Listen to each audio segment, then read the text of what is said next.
Good morning, everyone. Back here Pepper again. Madness. Apologies for not having my moment of madness on Sunday like I was supposed to. We got really busy doing some other stuff that had to be taken care of. Okay, so real quick here, I've got some channel news. We got two more people living here now. My son and his girlfriend. They're living in my fifth wheel 25 foot camper trailer for now. And so yeah, that's two more mouths to help feed out of the gardens. That's up to 6 people now. So yeah, it's going to be tight. Okay, some really good scores I made.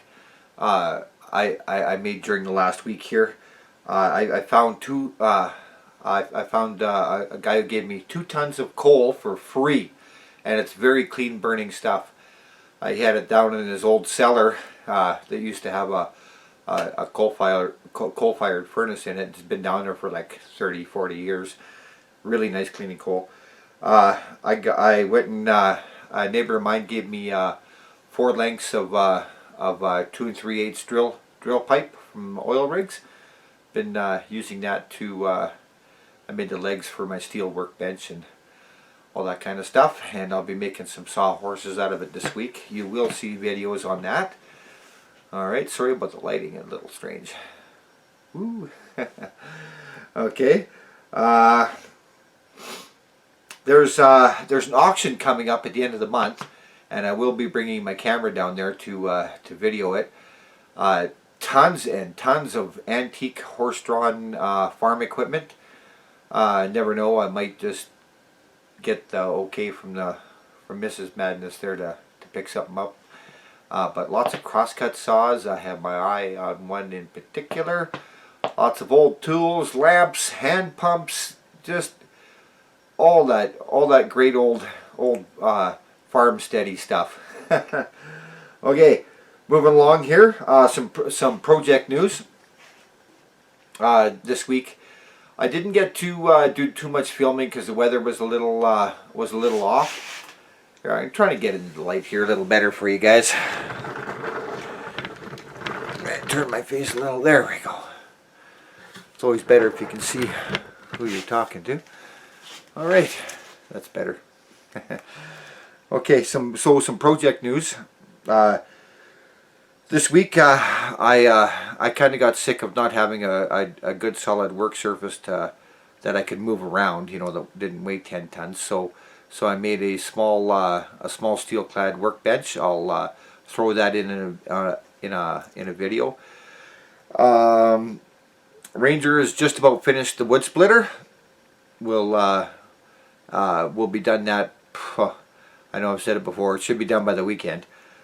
Like I said, the weather's been pretty crappy for us for working outside. Mrs. Madness has finished planting the garden. Yay! Cage is doing upgrades on his Jeep still, and he's trying to fill his bear tag, his spring bear tag, before it expires. We'll update on that if he gets one. I can see a tanning video and a butchering video in the future. If you don't want to see, you know, if you don't want to see dressing and skinning and stuff like that, just let me know, and I won't make a video if it offends people. Wildy, I'm having problems downloading the stuff that he's putting in the Dropbox for me. Due to some Windows 10 updates. It's just ridiculous, but we'll get that problem sorted out as soon as possible, and I'll be throwing up a whole bunch of really good stuff that he's got put out for us. Okay, so some projects that we're going to be doing this week. I'm going to show you how to build a jig, a simple jig for sawhorses. You can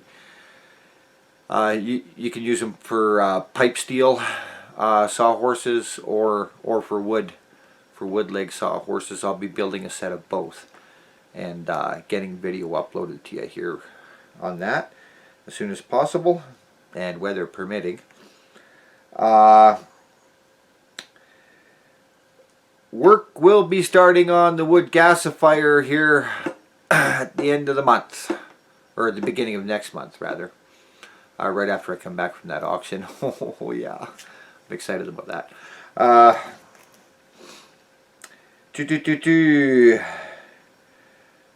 And from there, I'm talking for the rest of the month of videos and stuff. From there, I'll once I got the sawhorses done, I'll be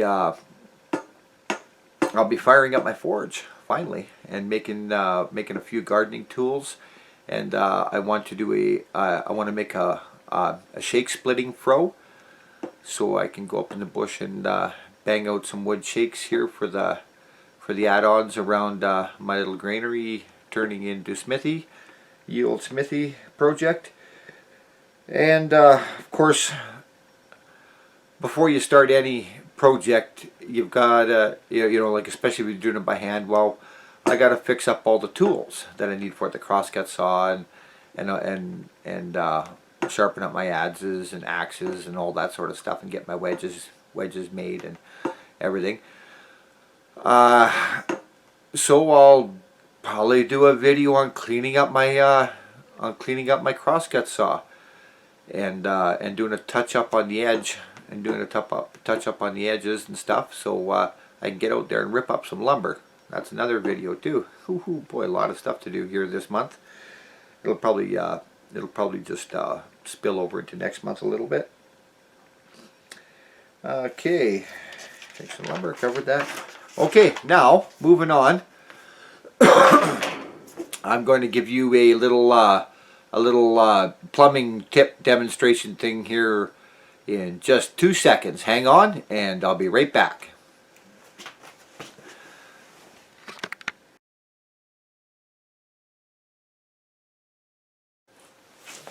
Okay, I'm back again. So, what this plumbing tip is for PEX pipe, and I'll be using the SharkBite fitting right here. You can see that it's made out of brass.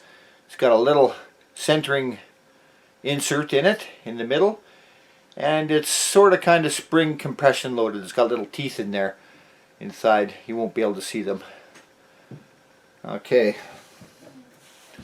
So, very simple, guys. Here's your PEX pipe right here. What I really like about using this PEX and these SharkBite fittings together is that you hardly need, it's almost toolless, right? So any kind of cutting tool you can use on here. I prefer using my my hacksaw for a nice clean straight cut, or you can use those small. Another thing I've used in tighter spots is you can use those small pipe cutters, very tiny ones, and just turn around until you get a nice straight line, and then cut it out with the with your knife. Okay, so I've already got this end cut. I'm going to take my handy dandy pocket knife here, and it's got little serrations on it, eh? So what I like to do is I like to go around and I like to clean off my outside edge. Now I'm going to draw my knife blade away from the edge of the pipe like this, and rather than cutting it, and it just presses down the outside layer. Okay? Alright. That's all done. Now I go to the I take my knife edge and I go to the inside, and without the tip touching the other side of the pipe, I create a small bevel all the way around the inside. You just got to barely barely peel any of it out. Just make it a nice smooth cut. Very, very simple. Okay. Knock out any debris. Okay, it's all good. You just take your SharkBite fitting. Okay, here's the end of the pipe. Center those little inserts. Make sure the insert goes to the inside of the pipe and it's not going to jam up. gently turn it like that a little tiny bit just to line everything up so you can feel it, and then push it down. There. It's that simple. Okay? Now I'll show you, it ain't going to come off. It's not coming out of there. Okay? It's just not moving. Alright? Now, let's go to the other end here. I just made a loop just so I didn't cut a bunch of little pieces of pipe up. And I've already done all the beveling and stuff on this end. And so let's just jam this end in here. Presto. Hula hoop. I never thought of that before. But yeah, that's it works the same for tees. It works the same on 90-degree elbows. Every other fitting with SharkBite. They're a little expensive. This is made out of brass. This piece here is about $8, I believe, Canadian. So about $2 American probably. Just kidding. As you can see, like it's a really strong little fitting. I believe that these fittings are good to, I think it's 90 pounds. Okay, so that's a lot. I mean, like, nobody runs 90 pounds in their house. That'd just be crazy. Very stressful. Alright, so the beauty about these little fittings is not a one-time use. Okay, so whenever you fixed a break in your pipe, you can always if you're going to be going along and redoing that whole section, you can always just take this piece off by simply taking this little C-clamp. I think they're like 50 cents, and you put it over you just put it over top at the end here like this. Hold your thumb right there on the other end and push, and it comes apart. Oh, did I do something wrong? That one's a little tight. There we go. That one's out. And the same thing on the other end. Just a simple, you got to push evenly on the whole thing, and it's just a simple push, and it comes off. And it all comes off, and it's a nice, the beauty of it is, yes, they are a little expensive, but you can reuse them and reuse them and reuse them. I have a few of these just for home repair in my pump house. I keep quite a few fittings around for the various sizes of pipes that were used here. This can also be used on your old copper pipe. Okay, it will go from copper to PEX or copper to copper. They're a very handy, quick solution and very reliable.